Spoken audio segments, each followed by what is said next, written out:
perjuangan Raden Wijaya mendirikan kerajaan Majapahit. Raden Wijaya sebagai salah satu menantu Kartanegara Raja Singasari yang lain tetap setia terhadap kerajaan. Saat Singasari dikalahkan oleh kerajaan Kediri, Raden Wijaya dengan sisa pasukannya yang kecil melarikan diri ke arah utara. Dengan menyeberangi Kali Poron dan Mas, akhirnya Raden Wijaya dapat melepaskan diri dari kepungan musuh dan mendapat bantuan dari lurah desa Kudadu. Dalam pelarian ini, prajurit yang memadu Raden Wijaya berpakaian kain geringsir yang berwarna merah karena darah yang keluar dari lukanya. Supaya dapat berjalan dengan cepat, maka kain itu harus diikat ke atas. Dari sinilah lahir istilah geringsir bang atau kain batik geringsir yang berwarna merah yang dipakai oleh para prajurit yang berjasa kesatria. Karenanya busana pengantin Malang Keputren adalah dalam bentuk seorang kesatria dengan kain geringsir bang dan keris yang berada atau dipakai di depan. Dengan runtuhnya Singasari dalam pemerintahan Kertanegara, maka sejarah kerajaan Singasari yang berlangsung tahun 1222 sampai 1292 mengalami masa kehancuran yang kemudian disusul dengan perjuangan Raden Wijaya mendirikan kerajaan Majapahit. Kerajaan Majapahit berdiri setelah runtuhnya kerajaan Singasari akibat pemberontakan Jayakatwang pada tahun 1292 Masehi.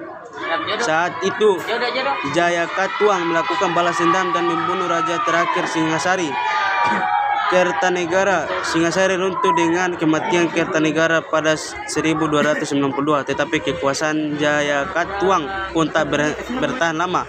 Raden Wijaya membalas Jayakatwang dengan bantuan pasukan Mongol yang sebenarnya datang ke Jawa untuk membunuh Kertanegara. Setelah mengalahkan Jayakatwang pada 1292, Raden Wijaya mendirikan kerajaan Majapahit sekaligus menjadi raja. Raden Wijaya sempat mengaku akan mengabdikan diri kepada Jayakatwang. Hal itu dilakukan atas saran Bupati Madura yang bernama Arya Wirajaya, yang juga membantu Raden Wijaya mengalahkan Jayakatwang. Bahkan setelah mengaku akan mengabdi kepada Jayakatwang, Raden Wijaya diberi sebuah wilayah bernama Hutan Tarik untuk dijadikan pedesaan. Desa itu pun akhirnya malah menjadi tempat Raden Wijaya membangun kekuatan untuk mengalahkan Jayakatwang.